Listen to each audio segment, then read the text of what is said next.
Big boss winner ని ప్రకటించిన రోజు అనగా షో గ్రాండ్ ఫినాలే నిర్వహించిన డిసెంబర్ 17 అన్నపూర్ణ స్టూడియో ప్రాంతంలో జరిగిన రచ్చ అంతా ఇంత కాదు.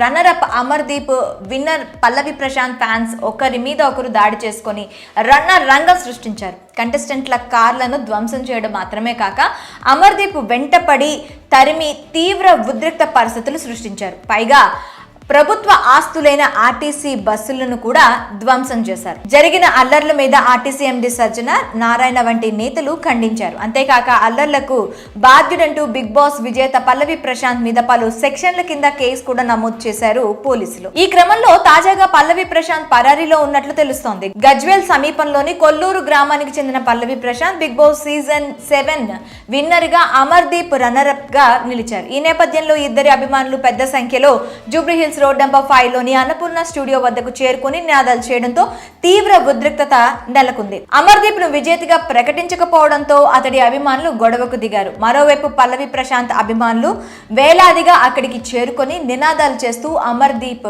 కారును ధ్వంసం చేశారు. అలానే ఇతర కంటెస్టెంట్ల కార్లను కూడా ధ్వంసం చేశారు. పల్లవి ప్రశాంత్ అభిమానులు ఇరువురు పరస్పర దాడులకు దిగడమే గాక అటుగా వస్తున్న ఆర్టీసీ బస్సులపై రాళ్లు రువ్వి ధ్వంసం చేశారు. బయట గొడవ జరుగుతున్నట్లు గుర్తించిన బిగ్ బాస్ యాజమాన్యం పల్లవి ప్రశాంత్ ను స్థానిక పోలీసుల సహకారంతో రహస్య మార్గం నుంచి బయటకు పంపించింది. మళ్ళీ ఇటువైపు రావద్దని స్పష్టమైన సూచనలు కూడా ఇచ్చింది బిగ్ బాస్ యాజమాన్యం. పోలీసులు కూడా ఆదేశాలు జారీ చేశారు. కానీ పల్లవి ప్రశాంత్ మాత్రం అటు పోలీస్ ఆదేశాలను ఇటు బిగ్ బాస్ యాజమాన్యం సూచనలను పట్టించుకోకుండా గొడవ జరుగుతున్న ప్రాంతానికి ఓపెన్ టాప్ జీప్ పై చేరుకోవడంతో పరిస్థితి మరింత ఉద్రిక్తంగా మారింది. ఇరు వర్గాల మద్దతుదారులు రాళ్లు రువ్వుతూ మహిళా కంటెస్టెంట్ల మీద కూడా దాడి చేసి నానా బీభత్సం సృష్టించారు. మొత్తంగా అల్లర్లకు కారకుడైన పల్లవి ప్రశాంత్ మీద జూబ్లీ హిల్స్ పోలీసులు పలు సెక్షన్ల కింద కేసు నమోదు చేశారు. ఈ విషయం తెలుసుకున్న పల్లవి ప్రశాంత్ మంగళవారం నుంచి ఫోన్ స్విచ్ ఆఫ్ చేసి పోలీసులకు దొరకకుండా పరారయ్యాడు. దీంతో అతడి సోదరుడు పరశురాములు కోసం పోలీసులు ఒక బృందాన్ని ప్రశాంత్ స్వగ్రామానికి పంపించారు. అంతేకాక అతడి కార్ డ్రైవర్ సాయి కిరణ్ ను అదుపులోకి తీసుకొని విచారిస్తున్నారు. పల్లవి ప్రశాంత్ కోసం ప్రత్యేకంగా 3 బృందాలను ఏర్పాటు చేశారు పోలీసులు.